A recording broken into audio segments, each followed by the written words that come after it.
Hi, this is James from Tabletop Gaming Guild, and today I'm going to review The Great Wall. The Great Wall is published by Awaken Realms.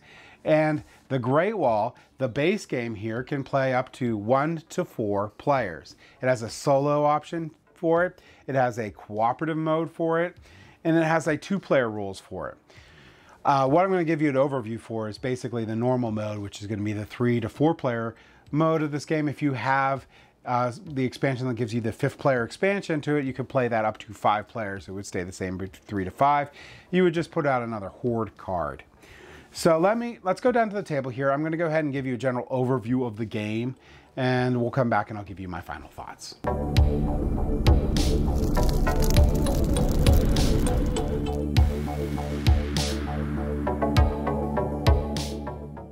The game is played over a series of years, each divided into seasons: spring, summer, fall, and winter. Try to gain the most honor, which is points, to win the game. Spring is the maintenance phase where the time tracker advances.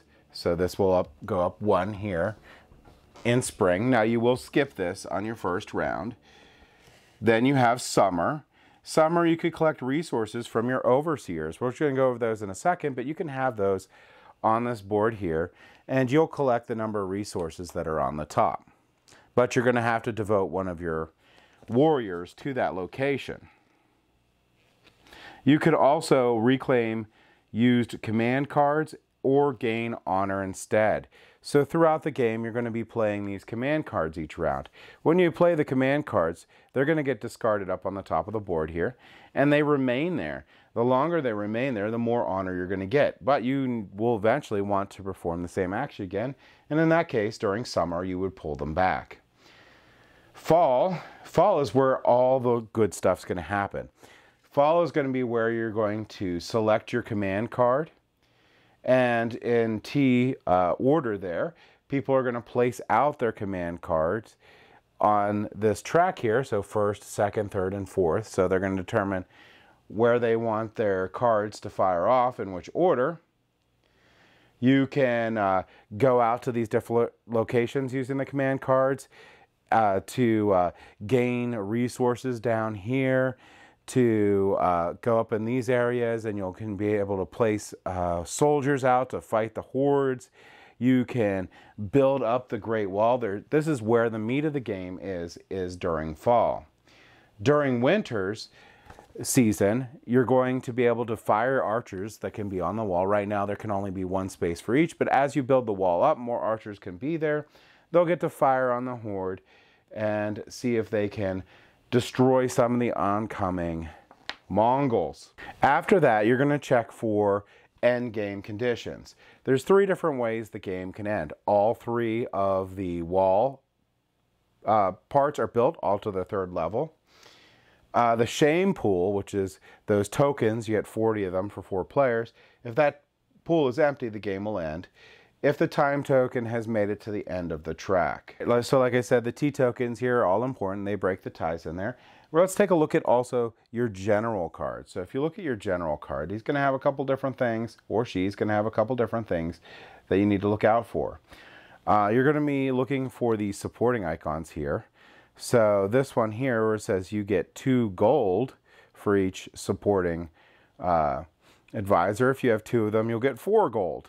So that's how that actually works out there. So the supporting advisors are very, very important. This one here, I can also use gold as any resource. And in the overseer income step, I can gain 2 gold for each of my advisors that are supporting underneath that. So it's very important. So throughout the game, you're going to be able to put out these advisors.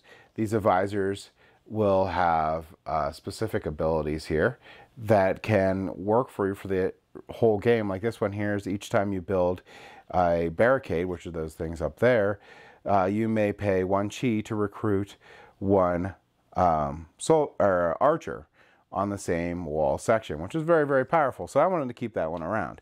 But anytime you get an advisor, you have to pick. You're either going to put them as one that you're going to use permanently as their ability for the rest of the game, or you're going to use them as a supporting visor. Once you make that determination, that is it for the rest of the game. They will be those two things, and you can never change them. Shame tokens, which are these little tokens right here. These tokens here are going to be bad. You're going to gain them a couple different ways. For each horde that breaches the wall there, if you have no soldiers in that location, you will gain a shame. When a location shows a shame flag, so these are shame flags here. What those really mean is when that area activates, if you're the only person with units in there, you will gain a shame token for being greedy. Now, if there's other player units in there, you're okay. Those are the two main ways that you're going to gain shame tokens. And there's only two ways that you can deal with shame tokens.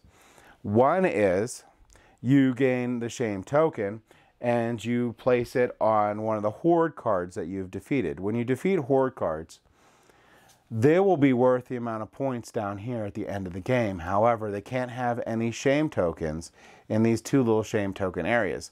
But each of these cards can hold them, and you can get rid of them throughout the game. Main reasons why you would want to not do that and put it on that card is because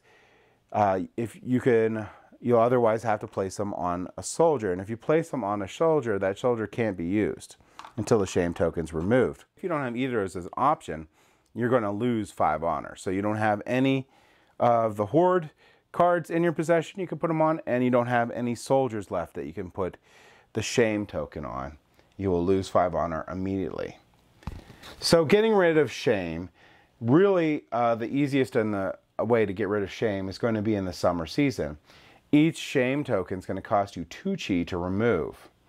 So that's expensive though, and chi is used for a lot of different things in the game. So you're going to want to balance that a little bit. Sometimes you may want to take a little shame just to get like the advantage of some of these areas and get all the resources, or maybe other reasons for the game to bump you ahead. Now, so in the game there's public and private information. Anything behind your screens is going to be private, and the cards in your hand are private. Everything else in the game is public to all players, including discarded command cards. Discarded command cards are important for people to see. They need to be fanned out so they know which ones you have and which ones you don't. All the resources, your chi, all that stuff goes behind the screen.